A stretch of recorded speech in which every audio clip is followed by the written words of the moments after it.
This is Everything is Personal with Len May.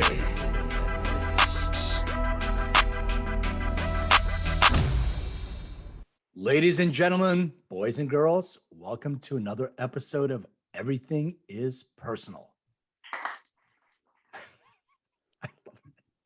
As always, my lovely co-host, Mr. John Small. Hey, everybody. It is so great to be back and very excited about the episode today. And sorry about the abbreviated clapping. The audience was not told to clap. There they go. There they go. I thought you were going to do a bong hit when I introduced you. Yeah, well, we'll do that after we announce our guest. All right. So our guest. Yes, we have a guest. We didn't have a guest last week, but we have a guest. So our guest is Mr. John Manlove, right? CEO and co-founder and founder of Apex Trading and Bushel 44. Dude, I'm so off today. I'm sorry, John, because I literally was running to make it because I was stuck in another meeting. I was stuck in traffic. I'm like, am I going to be late for my own show? So I apologize a little bit. That's okay. So all good. Welcome. I'm glad you're here. John. Yeah. And I can only see a little few beads of sweat on the top of your head, but is it other sweat? Yeah, you look great. I look shiny a little bit, right? Yep. John, welcome. Thanks, guys. Good to be here. John, let me just preface one thing. The main reason why I wanted to have you on the show, we don't really know each other, but we have a acquaintance in common who works with you, Mr. Rob Fest. But my interest has to do with taking acid in Alaska. Is this something you can expand on? Because I'm super interested in that. I don't care about your company. No, I'm just kidding. No. I'm just curious about that. Let's get to the juicy stuff, right? Yeah, let's just start this thing off with a bang, and no better way than Aurora Borealis acid in Alaska, right? So hey man, I have ADD, so my mind is gonna go in different directions all the time. But let's just start with that. Let's hit it, right?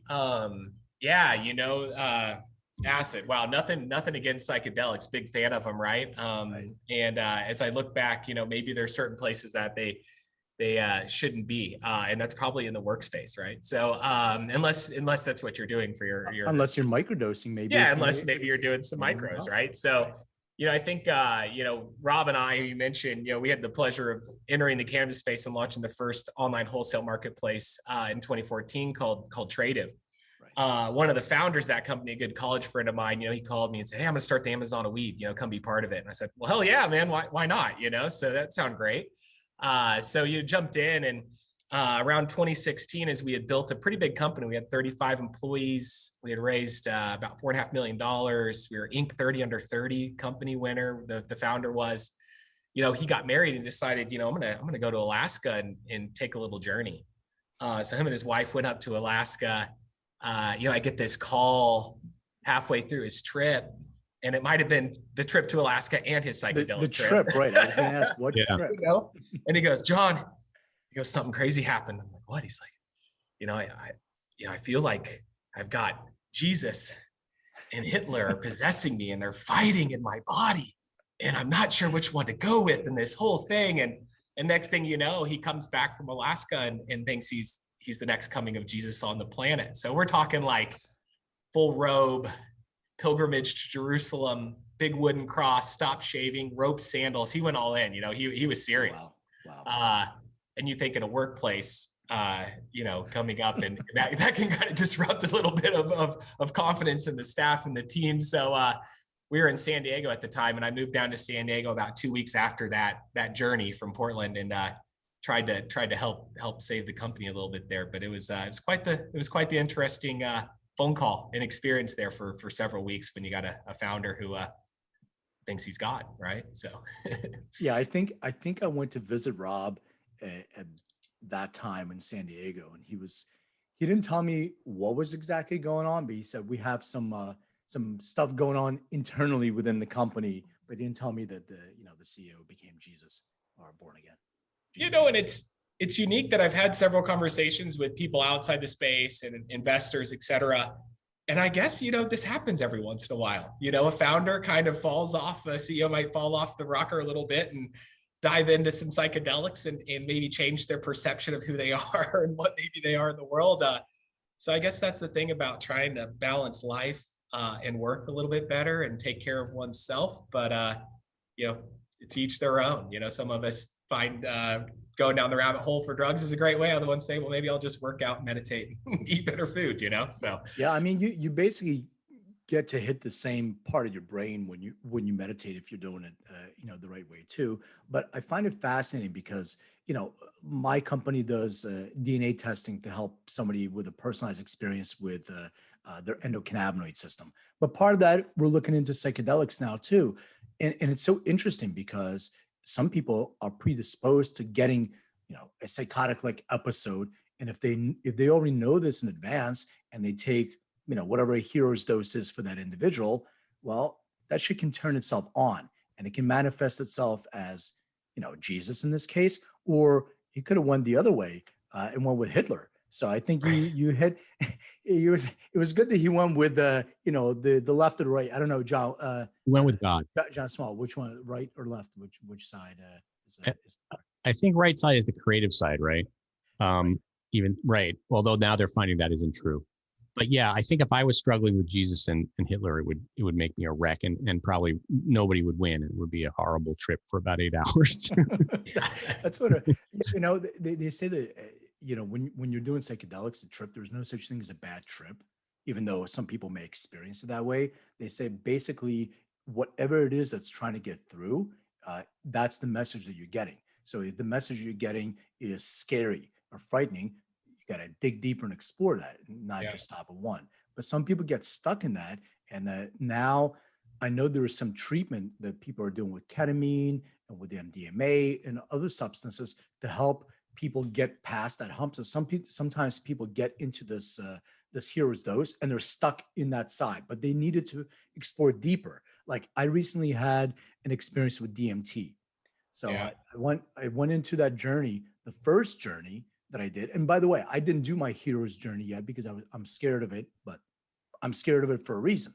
The first one, I felt like I was falling off a ladder and I was trying to hold on to rungs and I was just falling. There was no end. And it felt, what it felt like?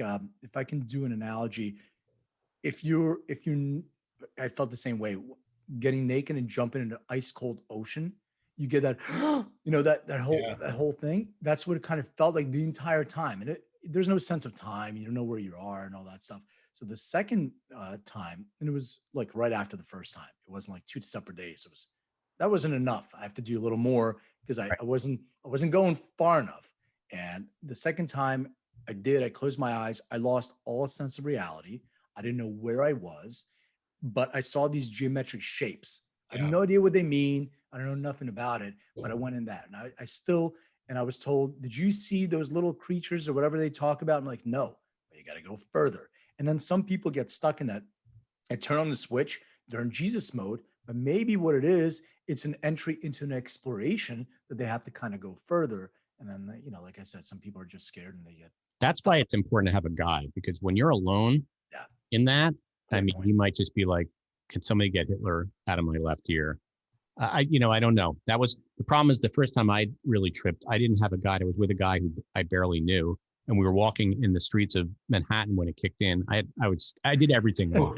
Your guide was your friend. He's like, hey man, let's just take it. I didn't even know. Let's go to Times Square. Let's do acid and go to Times Square, which is the worst. Yeah, horrible idea. Walking around downtown, and there was a guy I was trying to. He was like a book agent, and I wanted to impress him. So I was like, yeah, I'll do shrooms with you. And and he actually said to me, he just turned around in the middle of it and he said, I just saw Jesus. And I was like, oh my God, we got to get back to your house. And then I think the whole trip was us trying to find his apartment. It was like a bad Martin Scorsese movie. We couldn't get to his apartment. I couldn't get back to where I had started from. But anyway. It's so much of like going into it with a purpose, right? So I think, you can't just like abuse psychedelics in a way. I think there's a lot of examples of people who have, right? And they don't necessarily end up the better for it. But I think it's like, are you mentally sound going into it, right? And I think that if you had, I think in this experience, and maybe in my personal experiences too, when you have a lot of personal things going on, like the stress and anxiety of being a CEO and building this company and doing all these things, and you get married and all of that, maybe going into it, and maybe there were other issues that I wasn't aware of, that culminated in him having this issue, right? But I agree. I think it's one of those big DMT fan personally for myself. When I discovered that drug, I guess is what you could call it, but I think the spirit molecule, right? Hey, we have it inside of us. Right? We produce it. It's it's one of these amazing, it's one of those things that, for someone who likes to be in control a lot of the time, 5, 6, 8 hours is a hell of a long time to journey into my own stratosphere, ultimately ending up in my own head, right? And with DMT, it's that 20, that 10 to 20, 30 minute kind of experience where you can go in and maybe see that thing, that creature, that spirit animal, whatever that is, or you're in the fractal universe of boxes falling all over you. It was right? It was that for me. Yeah. But you hit the nail on the head. I first of all, it's set and setting in, and I don't want to just talk about psychedelics. We're going to talk about your company and all that stuff. I'm just curious, so I'm just kind of going with the flow. The thing that is interesting, I'm a person who likes to control as well. I'm a CEO of a company, but also I like to be in control. And being out of control is scary. But sometimes we need to be out of control to be able to let go of that stuff, because that's the whole journey. And as it's getting that intention, setting up from what is it that you want to do, and like the fear of it is for me, it was a loss of control. That's why I felt like I was falling, because, oh my God, something's taken over. I can't control my situation. And usually when you take substances, that was always my thing. It's like, I'm going to be calculated with what I do. If I'm going to do LSD, which I haven't done like in many years, but then I did again, I'm going to start with a little dose. I'm going to see how it goes, and I'll do it. And I'm always scared and cautious to do like a hero's dose right up in front. But with DMT, I don't think there is much of a choice. You are getting on a roller coaster and you're going to go. There is no, you're going up, but you're going to go down. And there's no, you can't hold on to anything. And that's the whole experience, which was like, let go.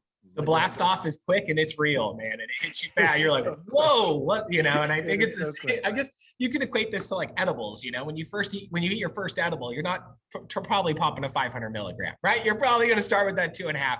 Ease into it and see, right? Let's not start with the hero. And then you're like, I'm never doing that again. Maybe there's some people, it's funny because, and we talk about this all the time.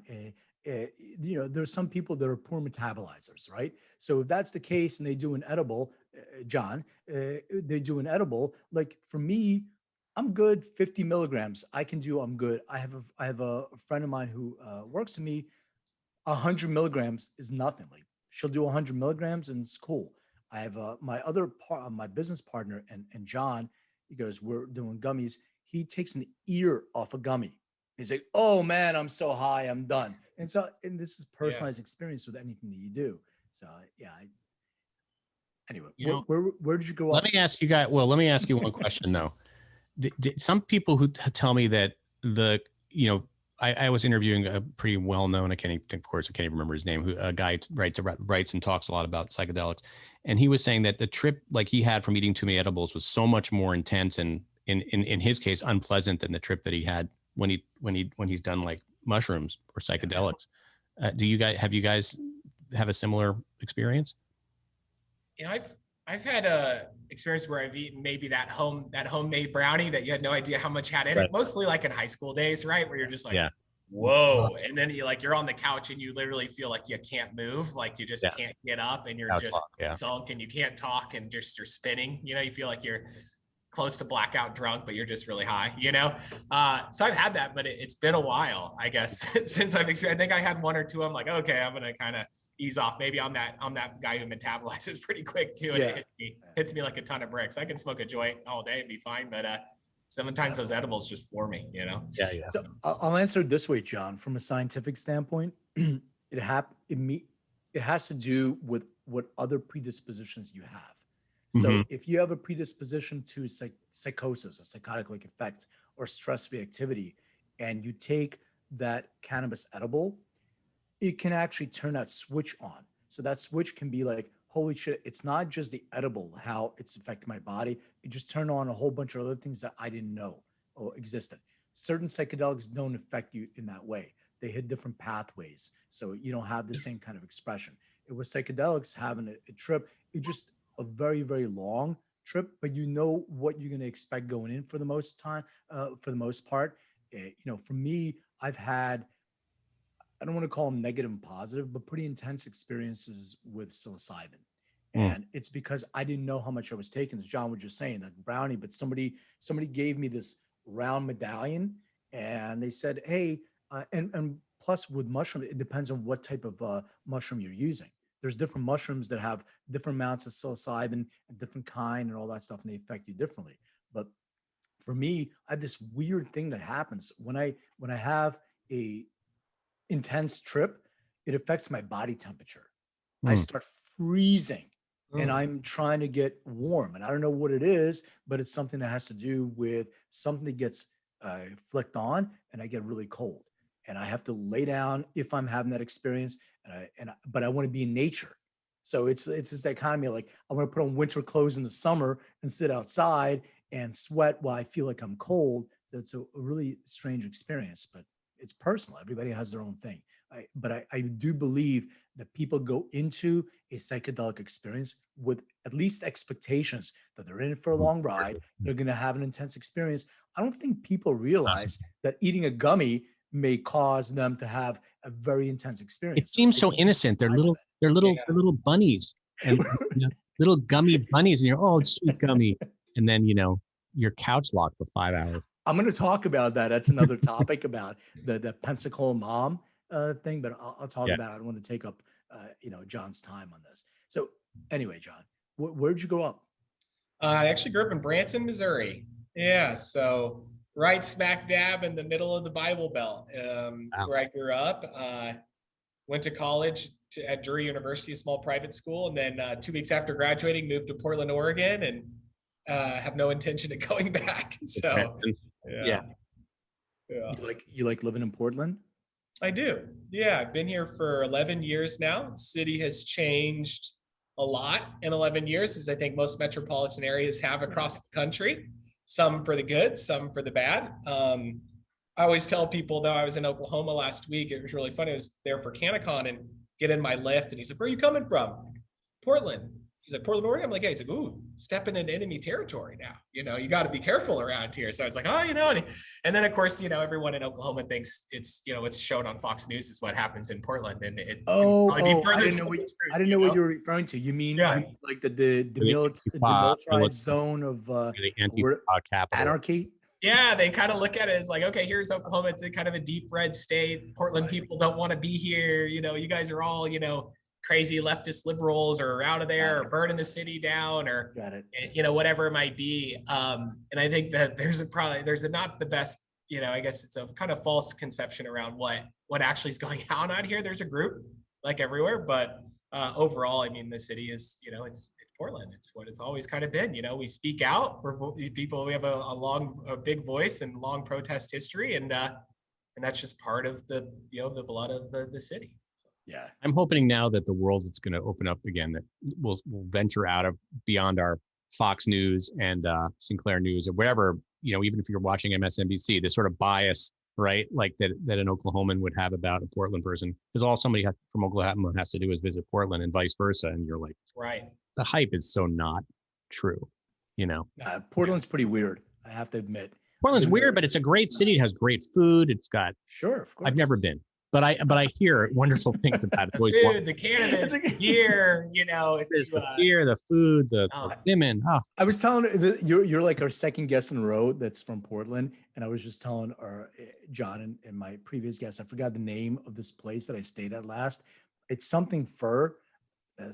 Doug Fur, the Jupiter Hotel. Yeah, exactly. Yeah. It's that place. So this to me is a perfect culmination of what Portland is. So you can see it's the room, and I was describing last time. So our hotel room, first of all, it had a mural of Spider-Man from like the floor to the ceiling, all the way to the ceiling where he's got webs everywhere. They gave you condoms right on your nightstand, so you can practice. That's very it's very progressive, right? Some people do the Bible, and other they condoms. Well, they had a Bible. They had the condoms on the Bible. Right, that's Portland. Kind of covering both. And then the place itself is so oddly decorated. It's super random. It looks like a log cabin, and they have a Sasquatch. They have a player piano and like modern stuff. And I'm like, Yeah, it's pretty weird. It's cool. I dig it, but I can't really, I don't know what style they were going for. It's just like a bunch of random stuff. Yeah, it's quintessential porn. They have the concert venue down below. Did you go Which see a was so concert or cool, anything? right? Which is Yeah. awesome. Yeah. Yeah. Yeah. A I lot love of that place. those venues, I think they're just now opening back up. So I know all of us out here are just chomping at the bit to get out and see some shows, see some music, Yeah, I have a good friend of mine that lives there. He's a chef. So he was taking us to some amazing restaurants. So I had great food, I had great cannabis, and listened to some good music. So to Yeah. me, it's great, great That's city. that sounds like heaven. Yeah. So tell me a little bit more about like how you went into this Amazon kind of lead, and then it sort of transitioned and formed into Apex Trading from Trader, Yeah. correct? Oh, how Yeah. was that transition? Exactly. So we were with Tradive, which is that company, we started in 2014, ended up winding the company down in 2017 after one founder had his religious epiphany, and the other founder got in a little trouble with an employee for having a relationship with her, right? Which I think is a big no-no, right? Typically. Oh, is that wrong? Unless you I didn't start the know. company with your spouse, you probably don't want to start, Yes, having relationships with your employees. So that, ended up kind of not working out so well, and kind of left a few of us kind of up a creek without a paddle, and we said, we love the cannabis industry. We've dedicated so much time and energy into this. We've embraced the culture. We have such great relationships. And I looked at it and I said, let's do this again, but let's do something different, right? And ultimately what we looked at is like the marketplace model, this Amazon herd mentality that everyone's going through, this platform revolution. Mm-hmm. There's value in it, right? Yeah. But in the cannabis industry specifically, I really felt like the brand, the individual seller was getting neglected. So marketplaces are great. It's a great place to connect with a new buyer or seller. But ultimately, when I have a new client or I've invested my time, energy, sales to bring on a new dispensary client or a wholesale buyer, I don't really want to send them to a marketplace to see all my competitors' products, price shop me, beat me up, whatever, or ultimately maybe just like buy somebody else's product because it's cheaper and it has a higher potency, right? Variable skewed kind of products that are typically shot by potency and price. Right. And quality doesn't necessarily get conveyed on a marketplace. So we said, let's create an e-commerce platform connecting buyers and sellers, but let's be the first direct platform. Let's bring the power back to the brands and the producers. Let's give them the tools that they need to efficiently and effectively run their business. When it comes to selling their product, let's give them the tools they need to connect to a buyer, their retailers, in a more direct manner where those retailers only see their products, their interface, connect with their sales teams in a more meaningful way.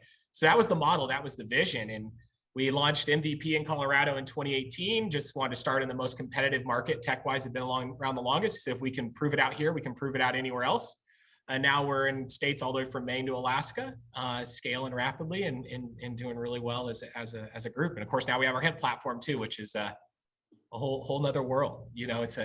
It's still the cannabis plant, but oh boy, that's a different supply chain for sure. Is that Bushel 44? Yeah, that's Bushel 44. Yeah. Essentially the same fundamental tools, but scoped specifically for the hemp and seed, the other cannabinoid market. So explain to me, like being, Bob from Iowa, who really doesn't understand a lot of the things that you're talking about. To simplify it in a way, is it more like, maybe I'm not Bob from Iowa, so I'm trying to overcomplicate it. Is it more like an ERP type of system for the cannabis industry, or is that kind of what you're describing? Yeah, I think that ERP gets thrown around very loosely in cannabis. A lot of companies, software companies specifically in the space that call themselves ERPs, don't really essentially know what a true ERP is. So, well, I used to work for Price Waterhouse, and I used to do SAP implementation. So I think that is my understanding of an ERP system. Right. What does an ERP stand for? What is ERP? I don't even know. Yeah, enterprise resource planning, right? Yeah, yes, enterprise resource planning. So it's a way to be able to streamline your business operations, I guess. Okay. And a lot of what we're focused on is like when a product is packaged and ready for sale, right? How do we create efficiency and give a business all the tools they need? Both buyers I'm going to interrupt you for a second. So when you say the product, is it from the grower? Like somebody grew some cannabis. Is that you're engaging with the cultivator, or you're engaging with the brand who's also the cultivator partner in there first, Yeah. right? So it's the whole wholesale supply chain, right? So Got it. cultivators who might be selling seeds or clones to other cultivators, right? Right. Cultivators who are bringing market and they're selling bulk trim to processors, extractors, product manufacturers. So we essentially touch every single part of the transaction from the point a product is sold at wholesale, whatever that raw material to packaged good, all the way down to retail. But we stop at retail and we don't go back before the product is like produced or harvested, right? So we don't do like we don't do like seed to sale. You don't do track and trace like We're metric. integrated with metric, but we don't like go back before. We start at when that product is ready to go to market, essentially. Got it. And then what about actually like the process material? So if you're working with a process that's extracting oil, is this still part of your supply chain? Absolutely. Okay. Yeah, absolutely. And you know what we do? We focus on kind of two core elements of the business, right? One is the internal operations. So that's like inventory management, order management, buyer management, just like CRM, marketing, deal flows, task management, document organization, reporting, right? All of these backend things with integrations to accounting systems and metric, et cetera. And really focusing on like, how do we create better connection internally for a team to be able to create more efficiency, right? When you think about 280E, so much of the bottom line, if we can reduce labor, then we reduce the tax burden and we increase profits, right? So one of the things is really stressing the efficiency, right? The idea of saving time, which saves money, right? And ultimately shift that in other areas. And then on the sales side, it's just like, let's do the direct connection, right? Let's do something different than a marketplace. Let's offer an alternative. And that's really our model is we feel like in each state, they're all intrastate commerce. So there's not really room for multiple big marketplaces, right? Buyers don't really want that.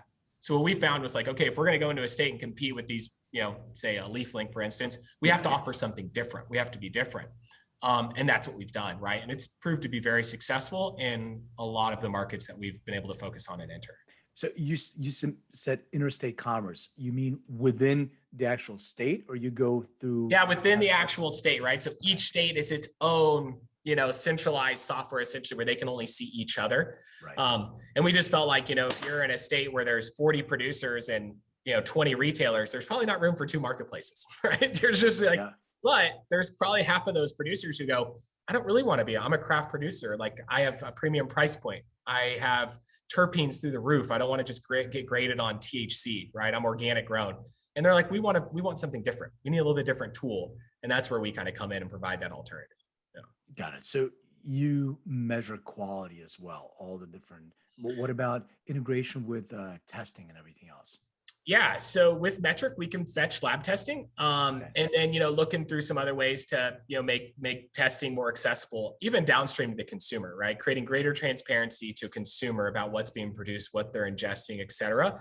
We're obviously B2B, but we always have to think about the consumer and ways that we can drive more demand for our brand's products at the consumer retail level. So we're taking, several steps in that direction as well in the near future.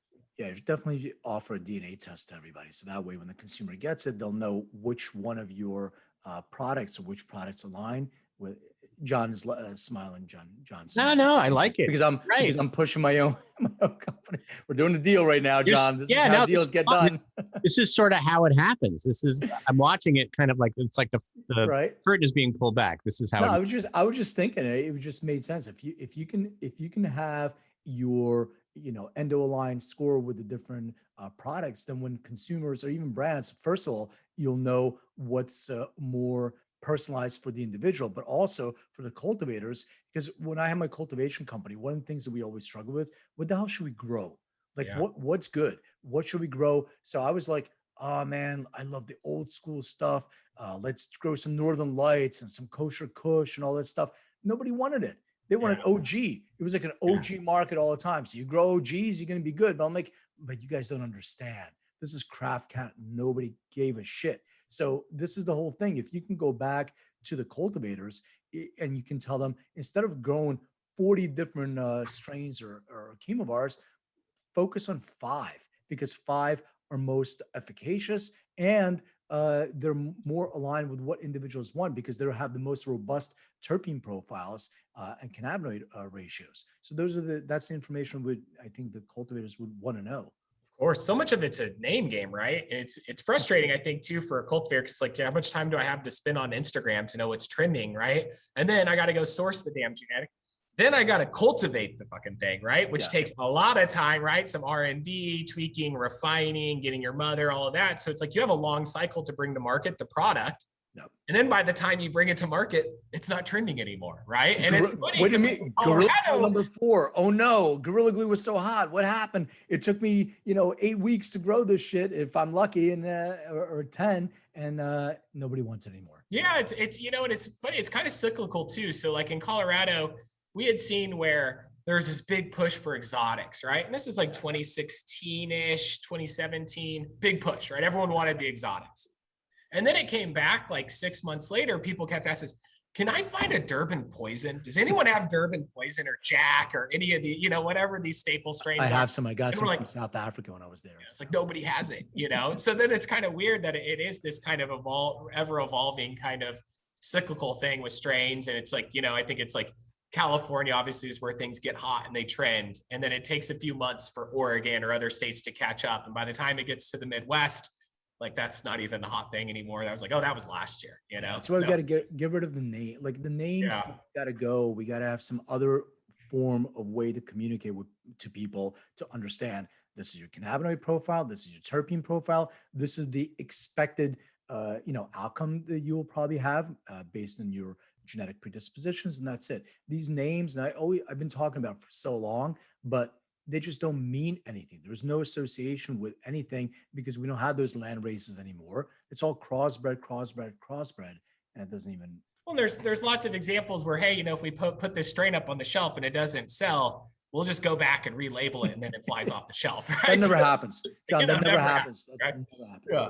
It's I think our thing is we aggregate up to 60 data points in every product if someone wants to produce it, right? So you can list all the cannabinoids, all the terpenes, grow environment, grow media, trimming method, drying method, curing method, right? Ingredients. We really try and get granular, not only so that the producer who really cares about that has the opportunity to convey it to a buyer, right? But part of that then is hoping to change a little bit of the behavior at the consumer level. So if the dispensary buys into saying, man, cannabinoids and terpenes are really important, then they're going to start expanding their menu and putting some of that details on the menu, right? Then the consumer goes, whoa, I love that jelly bean, but the reason I love it is because the limonene or this or that or whatever these terpenes are. And then they're thinking, well, I'm fine buying a 16.5% THC because it's got 3 to 4% terpenes, and it's going to get me just as high as something that's 28%, right? So it's shifting a little bit of the paradigm, but so much of that comes down to consumer education.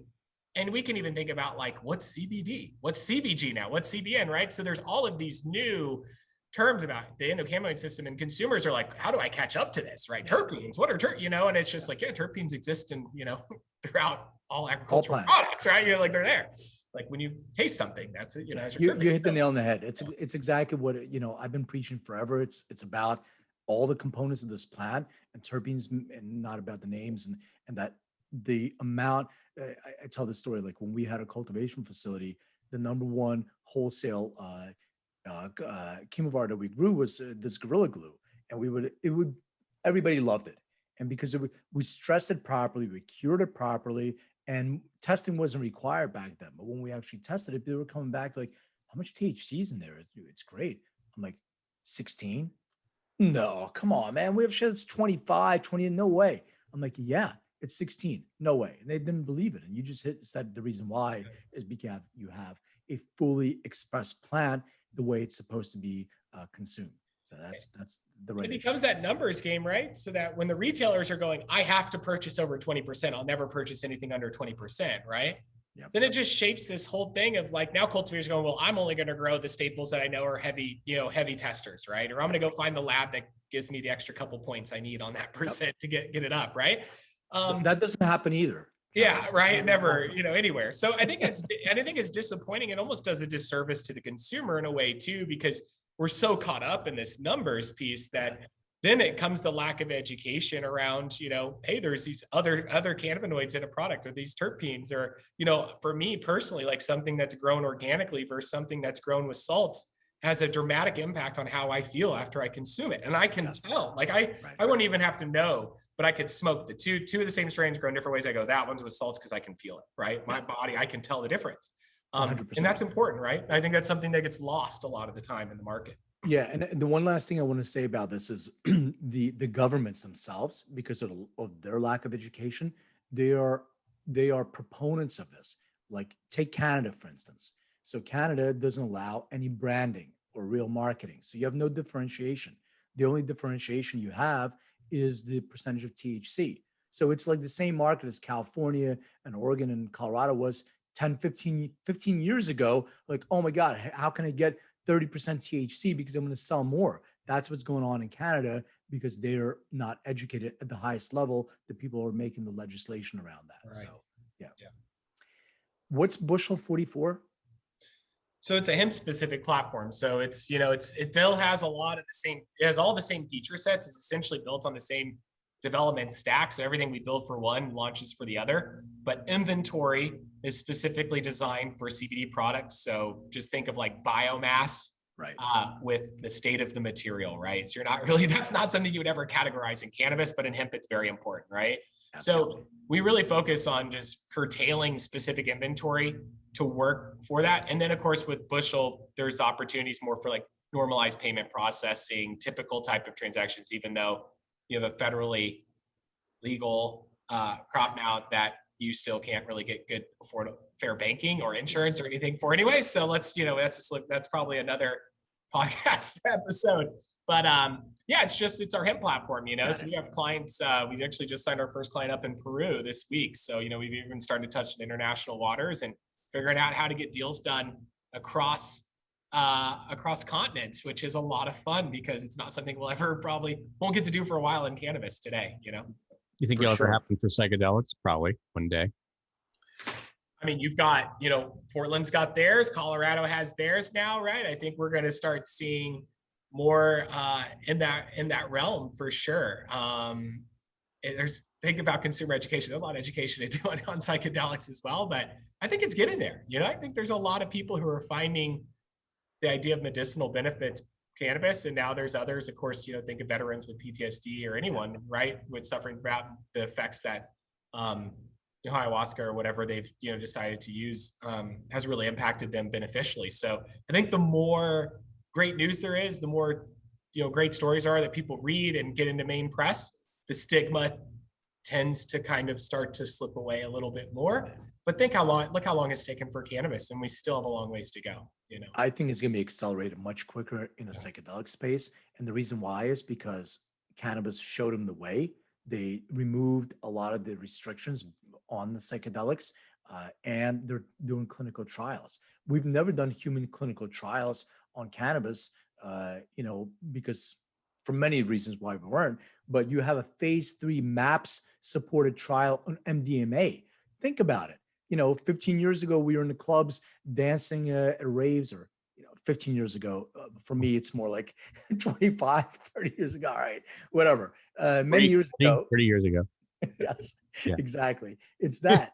And now what do you mean? It's ecstasy and you're treating PTSD and you actually are in phase 3 of clinical trials. So it's accelerated. There is no clinical trials on humans with cannabis per se in that same accelerated rate. So now that we're seeing that, and ketamine is 100%, it's legal.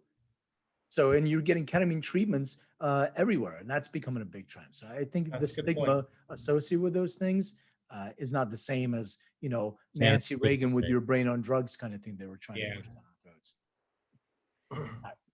So, John, you're ready for the tough questions. 3 questions plus the bonus. Yeah. Yes. I get a bonus too. All right. You gave it away. I was going to leave the bonus as a kicker at the end. All right. Sorry. It's a bonus. Spoiler alert, there's going to be a bonus. Okay. This one is going to be, this is a softball, but it gets much harder. Please describe your first experience with cannabis.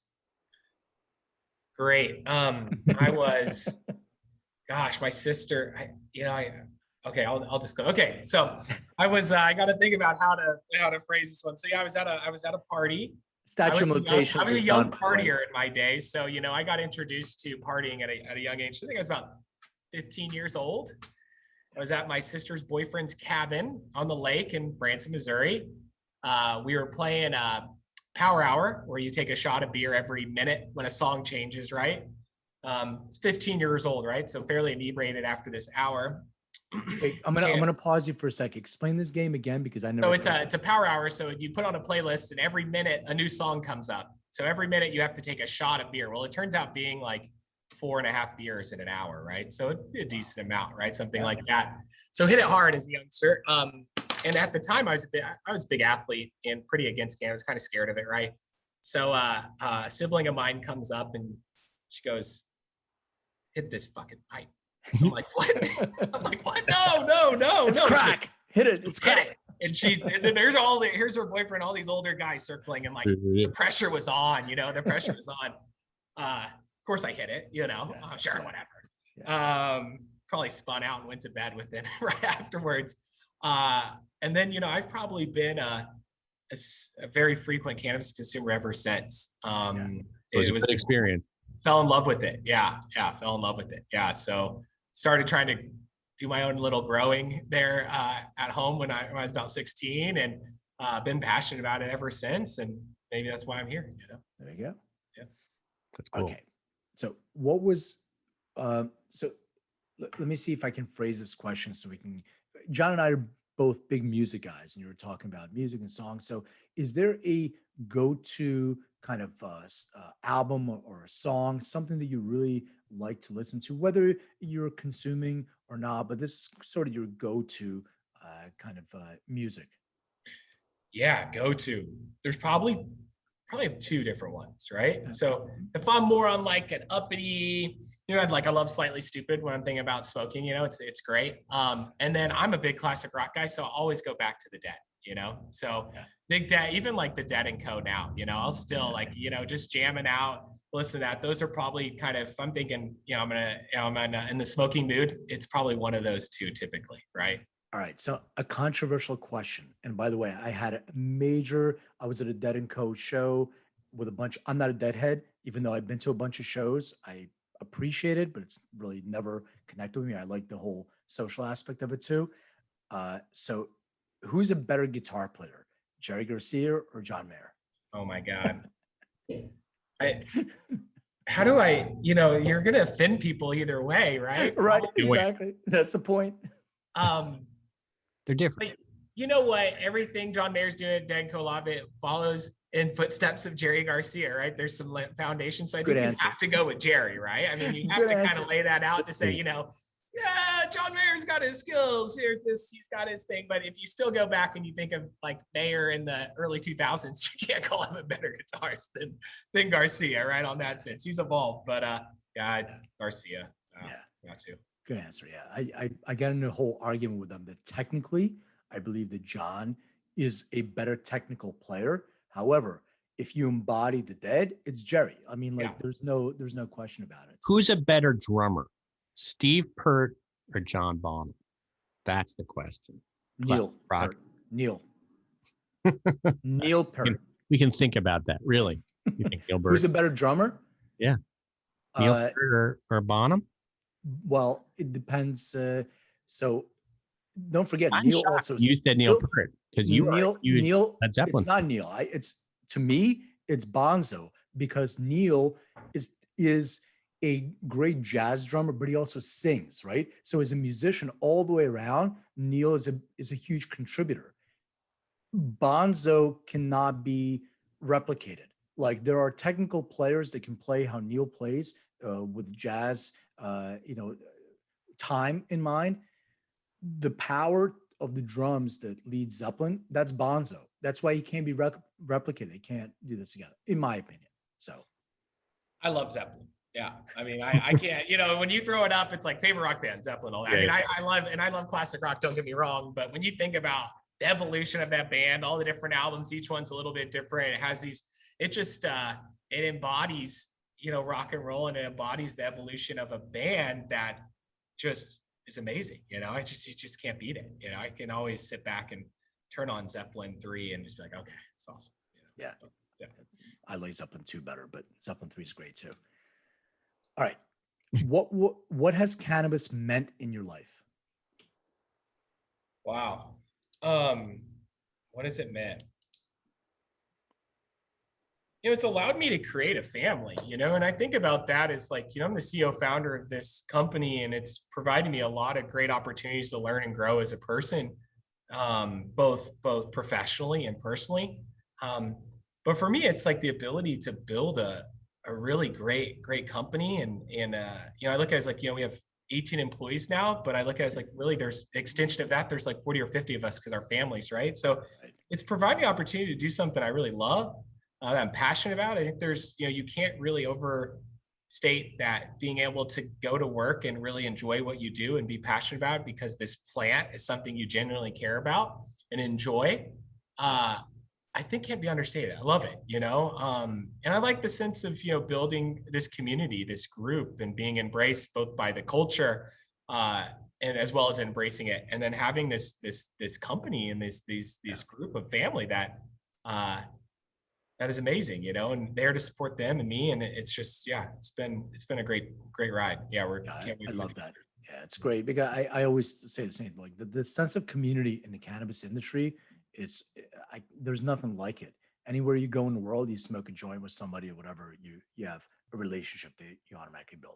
Maybe not anymore through COVID because everybody's sucking on their own vape, and you don't have this sort of Yeah. communal kind of thing. But maybe we'll get past that. It's all about the plan, right? It all comes back to that. I mean, that's what I think sometimes gets lost, and ultimately it's where you see some companies fail and whatever it might be, or it's that, you know, if you don't have you know, a care, really genuine care about the plant from the top to the bottom in this space, people are going to see right through you, especially in technology, if you're a bunch of suits, right? Yep. But in that same sense, then I don't think that you genuinely care enough about the plant, meaning that your clients and what you do to them and the customer service you provide and the product that you produce, right? Right. And that's like one of our core guiding principles is plant first and customer service and responsiveness. Put our clients first, make them feel like the most important thing out there, right? And thrill them, you know. Yep. And I think as long as we always stay true to that, then ultimately you'll be successful, you know, especially in this space. Well said. Okay, bonus question. Since John revealed there's a bonus question, everybody knows. But please describe what your room looked like growing up. You know what? Big sports guy, Kansas City Chiefs coming from Missouri. So you would have Marcus Allen and Joe Montana all over my walls. No Nigerian Nightmare, no Christian Okoye. A little, you know, I was, you know, I guess Derek Thomas. I'm a little younger for Christian Okoye, All right. I guess, you know. Priest Holmes, maybe, you know, back in those Yeah. days. But you know, a lot of sports stuff. My brother and I shared a room, so you know, it was probably trashed most likely with stuff all over. But yeah, it was all sports. Actually, you know, funny story. I went to go raise some money in Palo Alto with one of our fundraising rounds, and I walked in. Here's Joe Montana standing in the hallway. I'm like, whoa, I'm already nervous. Then I got Joe over here, you know, and he walks up. He's like, hey, I'm Joe. Good to meet you. I'm like, yeah, I know who you are. Most humble guy, the nicest guy I've ever met. And I was like, I didn't tell him this. I didn't even get a selfie with him, kind of regretting it now. Yeah. But he was like the most humble guy. You would have never even known that he was Joe Montana when you met him. I was like, God, you live up to it. You don't always get to meet an idol and have him live up to someone who knows. And he was so stinking nice, man. It was really cool. So well, that's awesome to hear because I'm a huge Montana fan and he's in the cannabis business too. So I'm sure you'll get to see him again. Yeah.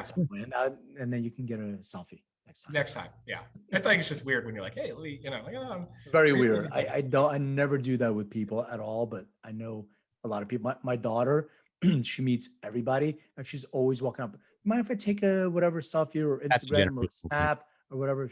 She's not shy about it at all. Yeah. I love that stuff. Maybe it's a generational thing, you know. I'm kind of like right on that edge of like, first cell phone, right? Yeah. Can I have your autograph? And I'm still kind of weird. I'm like, you know, my employee's like, you need to post more on Instagram. I'm like, I don't even care. You know, it's like, you know, for sure. Yeah. Well, John, where can people find out more about you, about Apex, Bushel, all your stuff? We can find us on, you know, apextrading.com or bushel44.com. There's a lot of information about us. You can hit me on LinkedIn.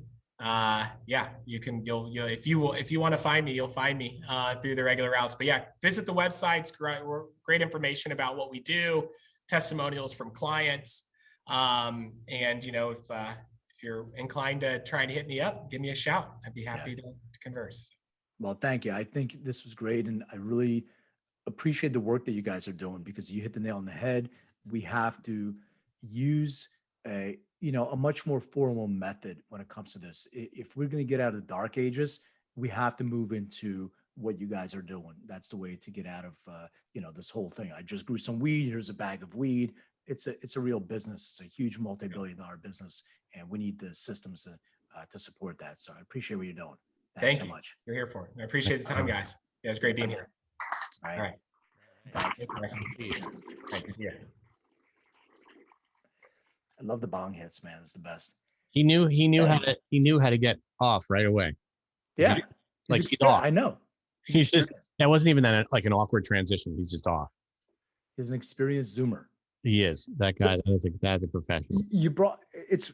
I don't want to like. It already took a long time, but I know his CMO, and we've gone to like a million shows together. So Rob is the one that connected us, and he's a big music guy, and I'm sure that there's a lot of music people. Right. It could have been like a 2-hour interview. You could have gone. He's into classic rock. He's a classic rock kind of Branson, Missouri guy. Yeah, of course. Of course. That's what. Missouri. I think his memoir should be called "Hit This Shit." Right? Was that what his sister said? Hit this shit. Hit this shit. Hit this pipe. Crack. Yeah. Hit this pipe. Well, you brought up something really interesting during that. It's the whole edible thing. So I don't know if you saw this, but a Pensacola mom calls for action after daughter accidentally eats marijuana edibles. It's similar looking to Hawaiian Punch gummies. But this is the funny thing. No, maybe it's not funny, but it was funny to me. So I'll just say it's funny to me. So this whole story is Pensacola, Florida. This mom, and if you Google it, you'll see a picture of her. She does have purple and different color hair. So Pensacola mom calls for action after daughter accidentally eats marijuana edible. So it says Pensacola, the call for action. She's really up in arms. She was visiting, her daughter was visiting a friend. Her daughter was 6. The daughter's mom, they were swimming, and she wanted to change her wet clothes. And somewhere in the hamper or somewhere, she had these Hawaiian Punch gummies that looked like Hawaiian Punch. And she went to pick them up, and the daughter was asleep. And she slept for a long time. She said she was concerned. She says that the gummy had 50 milligrams of THC. And she said she'll take 25 milligrams. She took 25 milligrams of that.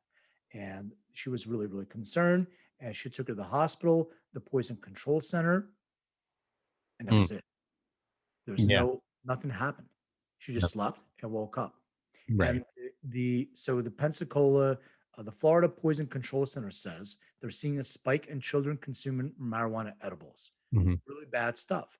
You should keep your cannabis away from kids, like anything else that you do. So in 2020, they treated 130 kids. Age 12 and under. Halfway through 21, the agency has already seen 119. So they started allowing edibles. So they're going to use this to control the milligrams of edibles and whether they can, do anything about this or not. So it says, it was very plain, says Michelle Beasley, a physician with the medical marijuana treatment clinics of Florida. None of the products themselves can have artificial colors or flavors. They're natural. They don't want them to be attractive. Bright colors attract children. So they're going to try to limit the type of packaging they're going to create for these kids. They also aren't allowed to look like an existing product. So they can't look like an edible, like a Skittles, who's now has a lawsuit. Yeah. And they're not going to regulate something that's illegal. So they're trying to first get federal legalization and then regulate. In the meantime, of course, says that it's a learning lesson for the parent, and she hopes other parents will teach their kids about these edibles. So there's a couple of things on here. Number one, I don't understand why these brands make a Hawaiian Punch gummies anyway. It makes no logical sense. I mean, I get it, but they're going to get sued. It actually says, Hawaiian. It says Hawaiian Punch. Now, is this legit? Is it an illicit market? I mean, I know that. So there's a big article in the New York Times that just came out last week that a lot of people read and was being forwarded around, which was all about, and we've written about this in Green Entrepreneur. You mentioned the Skittles lawsuit. There's a lot of, in the sort of gray illicit market, there's a lot of, brands that a lot of they're copycat. They just look exactly like candy, right? Like Skittles and yes, of course, those should be completely illegal, but they are illegal. They're from the black market. So Thank you. I think that That's the point. yeah, That's the whole point, right? that, And this that's is the the part same of the thing point. with Vapegate. The illicit market keeps screwing the fucking Thank you. cannabis market, which is why there should be. That's why we need regulation, like more regulation, and that's why we need to come after the illicit market in a more aggressive way because it really is hurting the legitimate market, and 100%. it's a terrible situation. And but it's exactly what happened with Vapegate. Um, and it's I don't know. I mean, I feel like first of all, the legal market is doing everything in their power to keep this stuff away from kids. I mean, have you ever tried to open these gummy packaging? Because it takes like 25 minutes to open it up because they're so childproofed. I can For me, for me it does, but not for a kid. A kid opens it in 3 seconds. It does that to open it up, I guess. But anyway, the point is that they've tried very hard on the packaging to make it very, very childproof. That's always a huge issue. Yeah. And I don't see the mainstream cannabis companies packaging for kids. I mean, they have flavors that are fruity. That should be allowed, but to package for kids, I mean, I would imagine that booze and cigarettes are much worse perpetrators of, creating labels that could be attractive to kids. 100%. Right. So cannabis always gets treated in a very like it's always like a double standard, but it is something they have to deal with because I have heard these statistics and there's definitely a big uptick in kids eating cannabis. A part of this is on the parents, but clearly I think most of this is on the illicit market. But if we can educate people to not freaking buy stuff from the illicit market. Yeah, well, that's the whole thing. It's don't buy if you see it says Hawaiian Punch, it's most likely not legal. Yep. So, 99% of the time, it's not going to be legal. 99% of the time, it's not legal. Why would you want to put that in your body anyway? Because it's not tested. So you're taking a risk by putting something in your body that hasn't been tested. And you mentioned Vapegate, that's the whole thing. And then the other part of it is, regulation wise, you have to look at what the legal market is doing by taxing you 40%. These legal entities aren't able to be as profitable as other businesses. You're not allowing you to write off things as a regular business. You're taxing out the ass. You don't have the same write-offs. And so you're actually perpetuating a illicit market as well. So once again, you got to go back to federal regulations, right? Decriminalize it, change it, just have oversight because they're the ones that are creating this whole market in the first place. Nobody wants oversight more than the actual legal cannabis. 100%. Right. And it also shows you what happens when you make it illegal Florida is not a recreational legal state yet. Look what happens. It creates a bigger illicit black market. And then people start ending up having to buy this crappy stuff from the black market that's dangerous for kids. So it's like, it can be spun, I guess, in both ways. But pot is here to stay. I ain't going nowhere. So, to put restrictions on marijuana when it's not even legal in your state is a little bit insane. The whole point is if you legalize it on a national level, then we can have federal regulations on all of this stuff. And it's like not so confusing. But anyway, don't get me going on this. It's so frustrating and stupid. It's so stupid. And I don't understand why this administration just talks and hasn't really done anything. I think they're waiting for Bezos to come in and just say, you know what? I'm going to give you X amount of billions of dollars. Don't worry about it. I'll control it. Just pull the switch and Amazon will deliver to your home, just the way they do with Whole Foods, through a drone, your personalized cannabis. They'll take an endoDNA test on Amazon and they'll deliver it right to your home. And that's the future. And by the way, and the news, it's interesting you mentioned Amazon because they just announced that they are not going to be drug testing their employees for marijuana, and they're in favor of legalization. Yep, they're supporting the bill. That's why I brought them up. Supporting the bill, right? Exactly. So, big ups to Amazon. I mean, Amazon. Once Amazon starts distributing cannabis, which it won't until it's legal federally, boy, that's going to be a big hit for a lot of companies. Well, big ups to Amazon, but Amazon always has a business, of course, interest in this. So think about it this way. Right now, Amazon, first of all, CBD could have been bought on Amazon for a while. Then Amazon changed their policy. You cannot sell CBD. We could sell our kits there, but now we can't. CBD products, you can't. It only has to be hemp products. So Mm. everybody went and changed their labels to say hemp instead Right. of CBD. However, now they want everybody to disclose their C of A's, their certificates of analysis or test results. So if that's the case, your test result is going to say CBD, Mhm. most likely. And if it's going to say CBD, now you're violating the policy. Oh, man. So are they cleansing the CBD from Amazon? So Amazon may have their own CBD and they get rid of the competition and just sell their own CBD. That's kind of the MO. That's what Amazon's been doing for years. That kind Yeah, of, they create, right. I'm very They can skeptical. they can be the only guy in town selling CBD. Yeah, I hope you're wrong about that. I mean, I wouldn't put it past them. They have not been always the most honest players. Yeah. But it's so hard to avoid Amazon in our lives right now. I try, I'm an Amazon Prime user. I just went to Whole Foods yesterday and like, man, Amazon is a big part of my life. Oh, I yeah. try to order from other things. Honestly, I just ordered from another service and it was such a pain in the ass. I was kind of like, fuck, maybe I should just order it on Amazon. Every And time I do that, get I the same hate thing. it. It's so frustrating. And then, they're just good at what they do. Yep. Wow. So, okay. You want House to talk music. about house music. We don't talk about house music that much on Nope. the pod.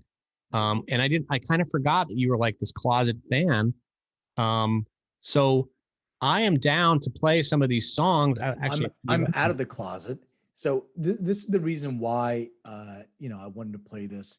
First of all, it's Pride Month. Not that I'm saying, house music and Pride go together, Well, but dance music is very much the roots of dance, and club music is very much rooted in the gay community from early days, right. There from you the go. days of the 70s, Yes. in New York and in Detroit and in Chicago and stuff. So I think you're welcome to, big ups. Thank you, Pride, for Yes. making this kind of music happen.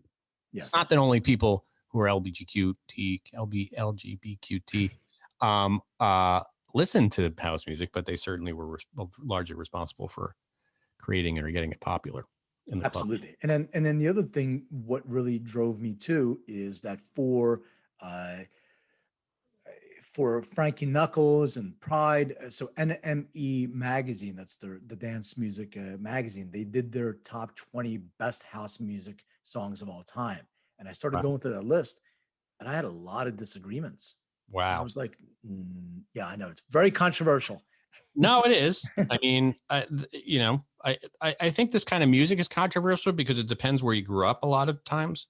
Like people from like Detroit don't always like stuff from Chicago, and then the people in New York don't like, am I right about that? I don't know. I mean, I always liked Chicago house, and Detroit definitely, started a lot of that stuff and a lot of the tech house stuff. But my personal favorites are like the vocal, the soulful house stuff. But there are classics, and this list does have a lot of the classics, which I think are on my list too. But then a lot of them were Did you just want me like, to play some of these? your call. You can I play mean, some of you these. want to talk? We can talk. We can talk about them, and then once we talk about them, Well, I'll give their list Okay. first, and if you want to play any, you can. But I don't think there's an order. They're just listing them. There's no 1 to 20. So I'll just this so model 500 no UFOs. I listened to that song. I don't even remember that song that well. I didn't even know it was a big hit, but maybe I'm wrong. It was a Chicago club track. The big song here is Stardust. Music sounds better with you. Yeah. That was a hit, and I think that got some commercial play on pop radio for a while. Yeah, I mean, I know that song, and I'm not even that like up on the stuff. I think there was a time when like Daft Punk came out where that all those French Yeah, it was Stardust. DJs And there came was out. yeah, exactly. It was the Daft Punk stuff. That song "Lady" by Mojo. Yeah, exactly. Music sounds better with you. Yep, for And sure. It was then all that French. I love that stuff, by the way. yeah, God, me too. I love that great. stuff. Yeah. James Silk, music is the key. Yeah, I get it. I mean, it's so basic, like Jack Master Funk, uh, Farley, and yeah, it's just didn't connect with me. It's way too basic. 808 State, Pacific State, great tune. I think it also crossed over a little bit, but I wouldn't put it in my top 20. Great song though. Chip E, Time to Jack. There's a better Jack song that's on my list that I think I like. I like the Jack songs. Why are you laughing? No, because it's just funny. It's a lot of Jack. I like, Exactly. I like the Jack. I like the Jack too. Anyway, A guy called the Gerald, word Jack makes me laugh. a guy called Gerald Voodoo Ray, 1988. Right? Classic, Classic. classic song. Amazing. I love that song. Robin S. Show Me Love. Can't that a- stand that song. Is that a house song? That's like No, a that's my point. I couldn't stand that song. Yeah. It's so cheesy and sorry to anybody that's big fans. It was so cheesy, and there were some good remixes. And same thing with like Crystal Waters, Gypsy Woman. They play it all the time, everywhere. I just found it to be pop music. It's not real house music to me. Deep Inside, Barbara Tucker stuff, all the Strictly Rhythm stuff I used to love a lot. French Kiss, Little Louis, absolutely, man, classic. French Kiss, amazing. Inner City, Good Life. This is one that I would say crossed over a little bit, but I do love that song a lot. I like that song, Good Life. Kashmir. This is the song that we played last week. Remember, I say it's time for the percolator. It's time for the one that sampled they used, Twerkulator. So this is the actual original Kashmir song. I didn't know it was called Coffee Pot. I thought it was called It's Time for the Percolator, but it's called Coffee Pot. CeCe Rogers, Someday, another cheesy pop song. Future Acid Tracks. Yeah, there's a better Acid and Adonis, No Way Back, better Adonis track. Farley Jackmaster and Jesse Saunders, which is Love Can't Turn Around. Great song, a little bit old, but not on my list, but great song. And of course, Move Your Body by Marshall Jefferson, which is the house music. Body. Yes. That's like a famous one. Yeah, there's a few that aren't on here. Like, should we look at your list? You used to hold me, you used to touch me, you used to, that's like such a classic house. This is like probably the first house song I ever heard. Yeah. I don't know. Where's that one? Where's Big Fun? Yeah. Do you know that song Big Fun? I think that was out of Detroit. But yeah, I don't know. This is a very hard list to do. First of all, what is the song? The song that you were just mouthing, I think it's the Inner City song, Good Life. Oh, that's good. I thought it was called Big Fun.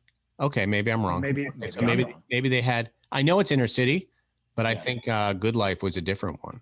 But let's listen. Let's listen to it.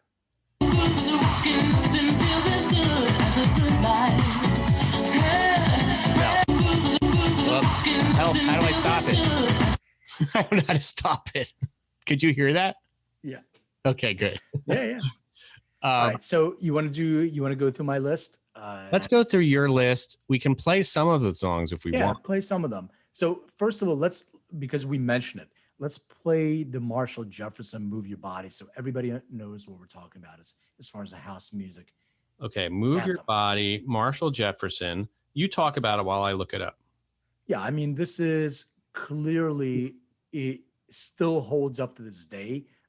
It is the house music anthem because there is a, yeah. Here it is, right?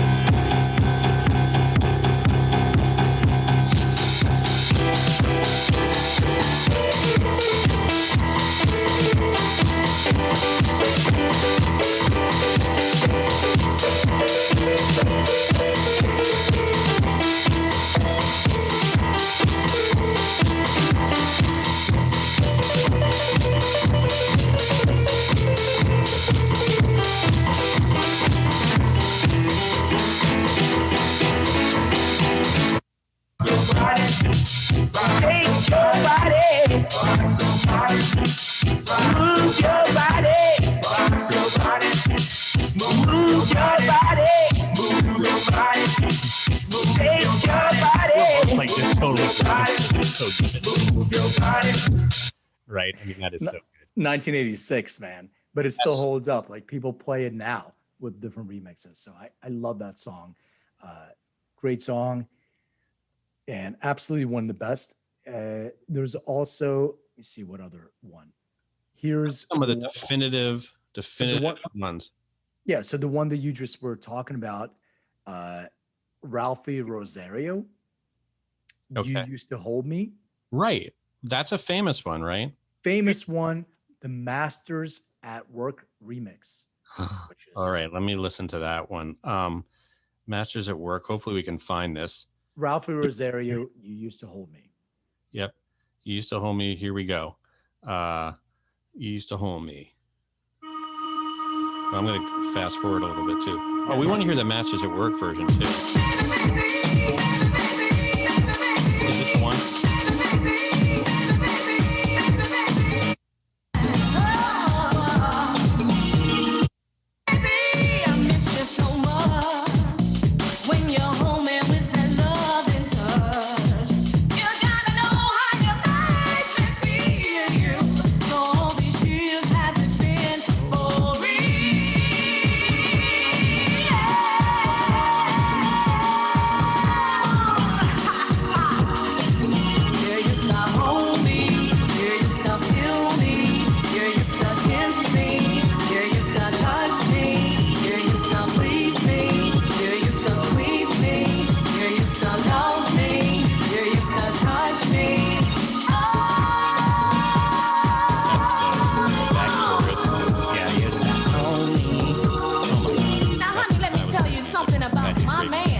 Oh, it is? I'm sorry. That wasn't the Masters at Work remix, but Oh, it wasn't the Masters at Work remix, but damn, was that a good one. That's was a actually good not one. as good as others I've heard, but sorry. But anyway, that's a very classic. Now, what defines house as opposed to like when club music kind of changed and then became EDM or whatever? I always think of house. First of all, it's from a certain era. It has to sort of be from like the late 80s, early 90s kind of Chicago, Detroit scene, right? Chicago, New York, New York, yeah, Chicago, New York, Detroit. But here my thoughts on it. There's a certain BPM to house Always house music. on the floor. There's piano. Yeah, that's usually at it. It's soulful, so it's built on what disco was, and it doesn't have this like it doesn't have that synth sound. Usually there's a soul to it. Now some of them cross over, and there's then different genres of house. There's acid house, right? There's deep house, about the pure house tracks. But this is my also it personal. always has the always has the symbol open hat. Yep. Always four on the floor, open hat symbol. So let's go over a couple more, and I'll read my list. But let's try. How about Eddie Amador house music? Oh yeah, I mean when you name your song, the song is called house music. It better be. It must good. be house music. Do you know why it's called house music? I think they were playing it in a house first. I think it's because it came from, oh man, God damn it, Eddie, the house music, Eddie. How do you spell Eddie? Amador. Okay. I that's a really good thing that we should probably look up. But I think it was because it was played at a club that was something house, but it wasn't because it was played in a house like a house. Hold on, let me. And of course, it was in my podcast. House music. That gotta have the symbol. House music. Is this the right version? By the way, what it says.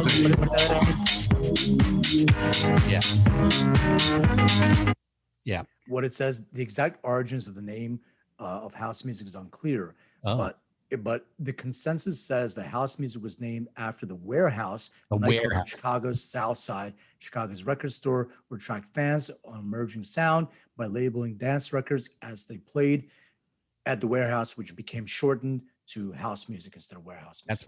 That's what I did a podcast where I interviewed a history of DJ, and he said that, but of course I completely forgot that. But yes, the Warehouse, that was it. That was All it. right. Let me see. All right. One of my favorites, and maybe this is a crossover track. How about Jungle Brothers? I'll house you. Oh yeah, that's cool because the Jungle Brothers did that. Freaking, I know. I mean, Native Tongue song. Native and it's Tongue. house music. It was so cool that they did that. I loved him. Of course, I gotta find that song. Jungle, I'll house you, right? Yep. I'll house Here you. we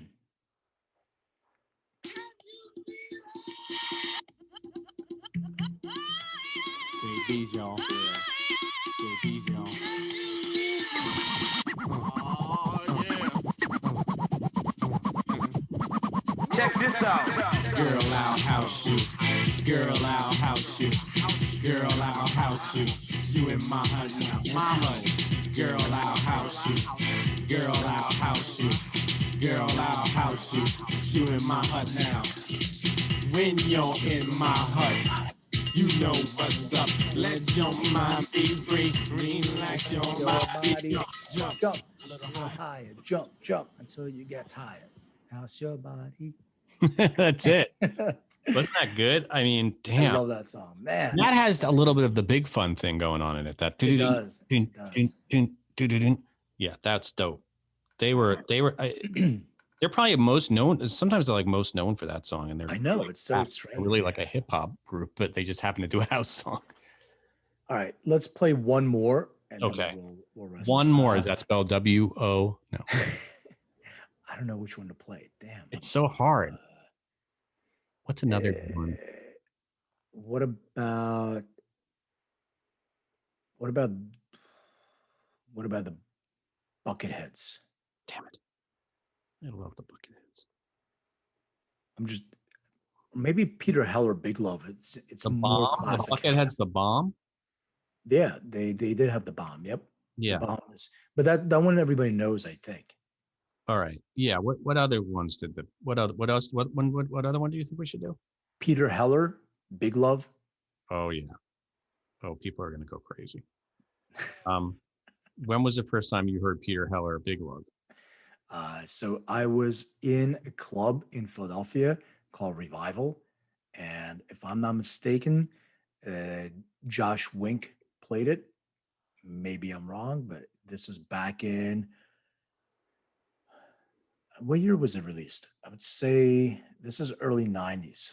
Why is it not coming up in iTunes? That's craziness. Peter is a big, Heller.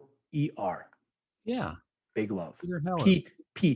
Oh, Maybe it's under Pete. Pete Heller. Maybe it's under Sorry. Pete. That's how they get you. Yeah. 'Cause, there it is. All right, we're gonna play this. Yeah. Let me see what year. But yeah, that's when I heard it. Yeah. Here we go.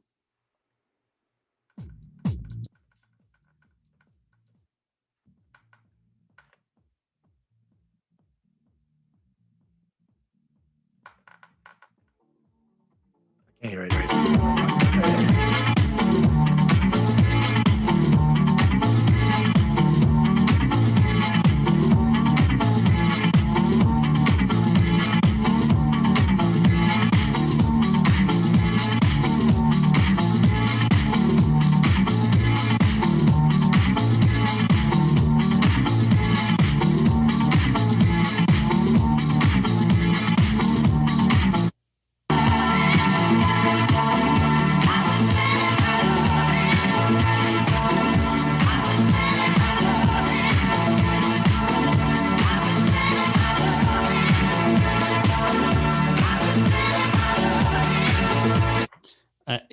Can you listen to that music when you're just not dancing? Like, can you just have it on in the background, or you have to feel like you have to? Usually only if I'm driving, like not anymore. Every once in a while, there was I went through this phase of these Brazilian house songs. So there's Afro Medusa, there's Gajo. You can play Gajo, yeah. I love Gajo. Groove Jet, which is Spiller. Spiller. Yeah. I mean that music, it's like really good songs too. I think not Yeah. just like dance songs, but yeah, you need to be dancing. By the way, that Or- Pete Heller song was 1999, so I'm Wow. off of my Groove date. Jet, you've saying name things I haven't listened to like in 15 years. Like I can remember like having them on my playlist and listening to them nonstop in my car, but also when I'm working out. Very good workout music. Nonstop, yeah. And then you have like Little Louis French Kiss. That's like when that came out, everybody's like, "Oh my god, that song! What is he simulating sex? He's got sex." You know what sounds in song? there." Yeah, you know what song? I don't know if it's house. Do you know Nightcrawlers? Yeah, yeah. Is that house? Push the feeling on. Oh, it is. Yeah. Yeah, That's yeah. a good one. I don't know what he's saying. It's a Yeah, great I've listened song. to that a man. lot lately. I don't know why. I've just been like into that song lately. Well, I'll be happy to post my list. Oh, please do. I can go. Maybe we'll put in the notes of the podcast. But yeah, those are some of my highlights. As I said, some of the Brazilian stuff that I mentioned, some of the Armand van Helden stuff, which I love. You Don't Know Me and the Bucketheads. Some of the Shapeshifter stuff. Paul Johnson had a great song called "Get Down." Get Down. Yep. There's Junior Jack with a bunch of different songs. Kings of Tomorrow, which were featuring India, and she was in a bunch of different songs. Like there's one called Love and Happiness. That's a classic, amazing song. And some like we already played Ralphie Rosario, and apparently, obviously Frankie Knuckles. And you got to give him a shout out for the Whistle song, classic.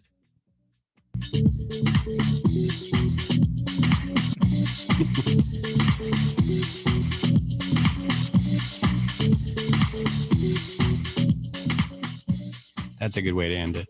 Nightcrawlers, yes.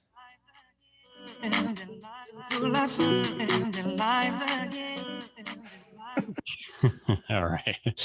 All right. I like that list. This is fun. It's fun to kind of go out of our hip hop, classic rock Right. safe zone and go into what I thought. house. I don't know as many of the like I don't know their names. It's like one of those things. I never went so deep into deep house cuts that I would even know the names of the songs. I mean, I'd just be like, I love that song where the guy goes, "Blah, biddy-bidoo, blah." Yeah, you went into it. You're good. You have to know. You have to know who's singing them. Well, I'm gonna do something special with this list too. I'm gonna send this out to a really good DJ friend of mine who is a very well-known house music DJ. He goes by the moniker of Mike Maserati. Mike, if you listen to this, What's up, Mike? I'm gonna pass this list by him and see what he says, and if he wants to add anything to the list. All right.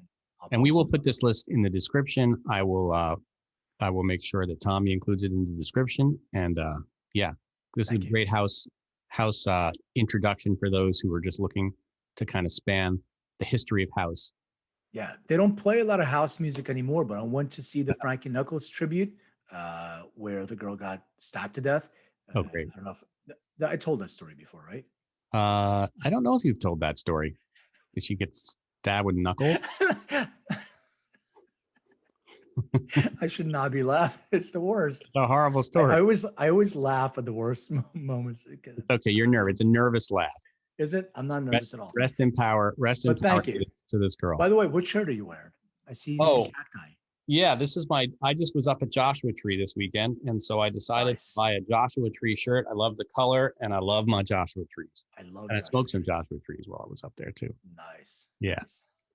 I have a chili pepper shirt on. Oh, that's dope. We got Joshua Tree, the chili peppers. That's it. All right. So, so you want me to tell the story really quick? Sure. You want to end on a cheery note?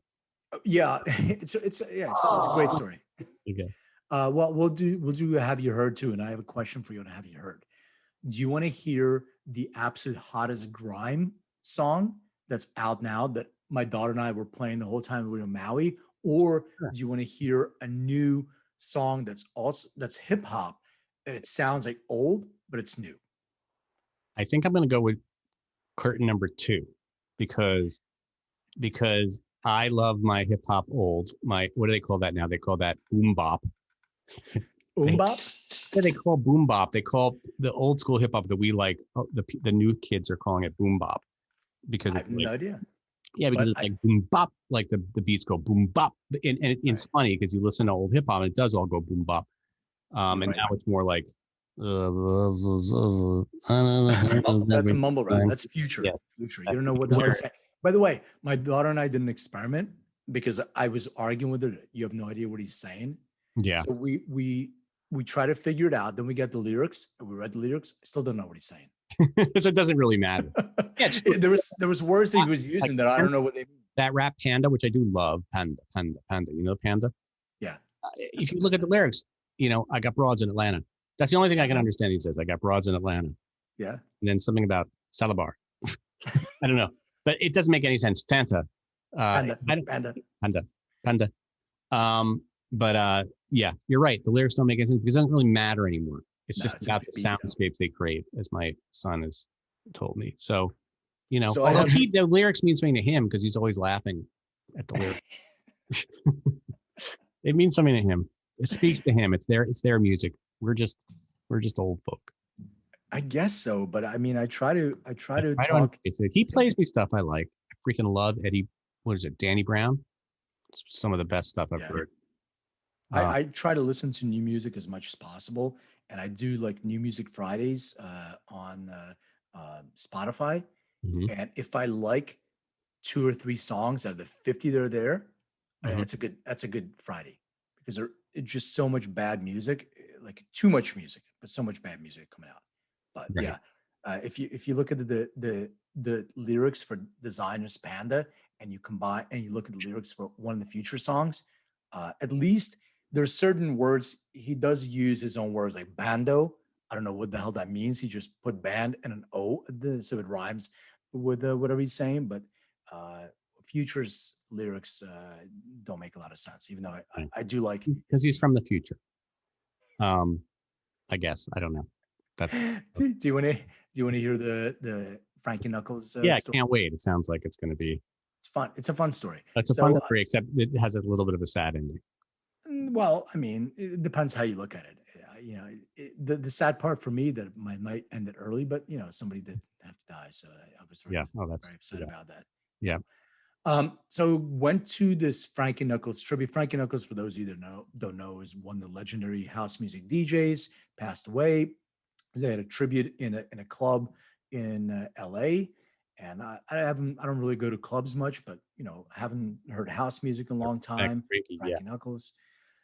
We go to the club, and basically the club it's a big place, and it had 2 sides to that. And one side was just a bunch of women. There was a long line, only women, and the other one didn't really have a line. So I realized, I'm like, what's going on? Is this lesbian night? Yeah, ladies' night. Maybe the more woke way. You went the right way. I went right. Okay. Whatever that way is, the right or left, the Hitler Jesus side. So it was a lesbian club on the other side. And we went in and they were playing Frankie Knuckles music. It wasn't too packed, but man, it was so cool to hear some of the songs that are on the list. And the DJ's playing, and we're dancing, and it's cool. And there's a couple, guys on the dance floor dressed interestingly. Some drag queens are doing all these dance moves. Great. Then I see a security guy, and he looks a little bit frazzled. Mm-hmm. And he's walking up, and he's looking behind the curtain. He's like, I can see his eyes shifting. He's walking around, panicked. And I told my friend, I'm like, yo, man, something's up. Yeah. Just watch out. I got you back. Stand behind. I don't know what's going on, but it's like sort of Philly kicked in. If there's a fight, I got you. What do we do? Where are the exits? What do I pull? So then he comes over, whispers something to the DJ. Then the DJ stops playing. Everybody stops. He gets the mic. He said, okay, everyone, please, we have an emergency. Nobody panic. It's fine. Everybody exit out slowly, carefully, and everything's fine. Like, okay. Obviously, people start exiting, not in that. They're just booking for the door. Let's go get out fast. So we start walking out, and there are literally, I don't know, 30, 40 cop cars. Yellow tape is everywhere outside. There's helicopters above. Now, good news was that when I was parking, I found a parking spot that is directly across the street from the club. There's no parking anyway. I got lucky. I think I gave. Oh, There was a guy that was maybe homeless, maybe not. He was watching the lot. So I was smoking a joint. It just started, and he was like, "Hey, I'll help you." So I basically gave him my joint, and that's where he gave us a spot. But the bad news was that I couldn't get to my car because all the cop activity was there.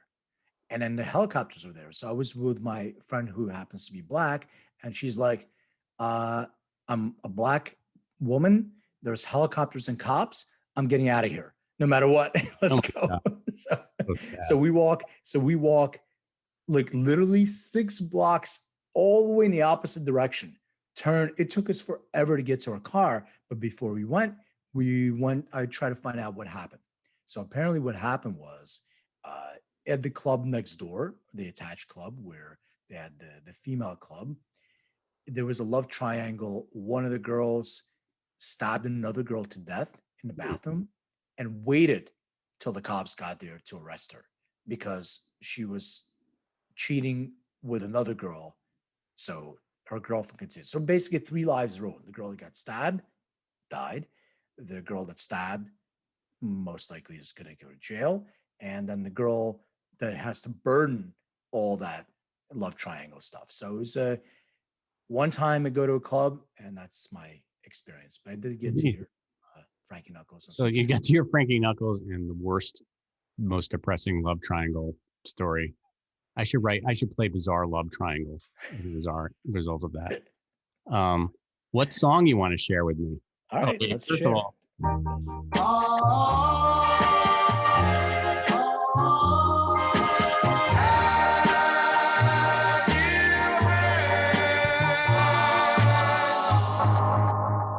All right.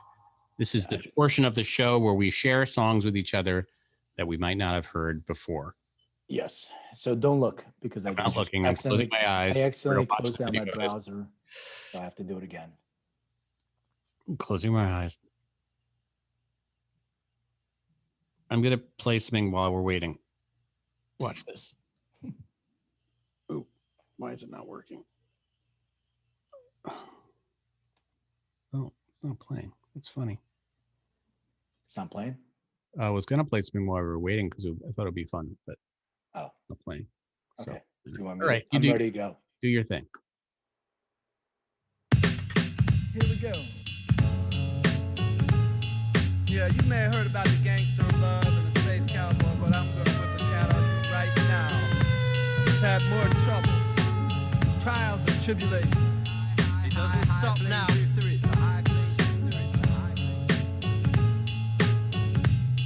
Yo.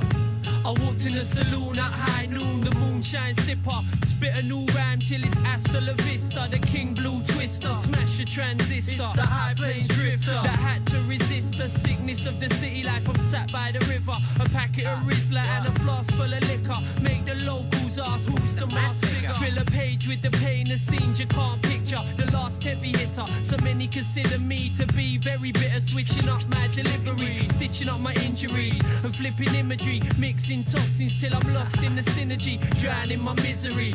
A man of mystery, I stand in the blistering heat as the epitome of the anti-hero. Tipping my Stetson, space cowboy, I drink whiskey with George Jetson. 2001, a space western, quick on the draw, bring the war to your section. Blood sport veteran, contraband cargo, the known desperado, road into Largo. Oh, there you are. Len? What do you think? That was really good. That brought me back. And that's So- new, huh? It's brand new. It's by someone called Jest, Jehst. So I've been listening to a lot of British hip hop. So the guy's name is William Billy Shields, and he's best known for his stage name as Jest. And he's an English rapper and co-producer of the hip hop label YNR Productions. And I love some of the British hip hop because they're sort of finding old school jazzy beats and they're going back instead of the mumble stuff that's going on. Yeah, they're they're finding- trying to repeat. You knew it would come back. Yeah. I love that stuff, man. I think it's great. I like the grime stuff. I know you're not really keen on that too much, but I like grime. I think it's fun, like dancey fun. But this kind of stuff, I love that kind of jazzy type of hip hop. So that Let me- was Jest. I like that a lot. Let me just see if I have this song queued up for you. Nothing is working for me right now. I don't know why. I'm having a lot of technical problems. So we're just gonna. You want me to play it? No, we're just gonna forget me. It was really wonderful getting to know you on this thing, and I'm pissed off at all my. What kind of amateur hour podcast is this that I can't even play the goddamn songs that I like? Somebody sent me a hard drive of just the greatest breakbeats of all time. Oh wow. And I just was going to play you a few because some of them are freaking amazing. Oh, you know what I forgot? I forgot the name of the song. It's called the High Plains Anthem. So if you listen to the lyrics, they talk about High Plains drifters. So there's a lot of Beastie Boys references. Cool. All right. Well, my stereo has decided not to work. But next week I'm really excited to play you. I have 102 breakbeats here from various songs, and I'm just going to play you a few because some I think you'll be really, really happy to hear when this actually works. And I'm freaking pissed off. Oh, I figured it out. All right, here's what as you're doing this, by the way, just so everybody knows, some of the stuff that I get, this like cool stuff, I get it from OK Player. Okay. So just that's a great source. Questlove and all those guys. It's a great source for really good music. Should sponsor this podcast. They should. I'm going to send you out with a sample that you might recognize. Yeah. I'm holding my breath. Come on. It's so good. Okay, forget it. Wow, that's weird. I just have no power on my but anyway, this has been a wonderful podcast. Tommy, hope you'll cut that part out because that was pretty terrible. No, leave it. You want to leave? You want to leave all the stupid stuff? All right. Well, this has been fun, Len. I'm off to take my walk. Did you end up ever watching Mayor of Easttown? Yes, I did. I watched the whole thing. You watched the whole thing? It was great. Great. I can't believe that I did. It took me so long to. I can't believe it because you're a Philly guy and I figured you'd relate to it. I know. All right. Let's talk about that in the next episode because I want to talk about the finale. All right. Peace. Cool. All right. See ya.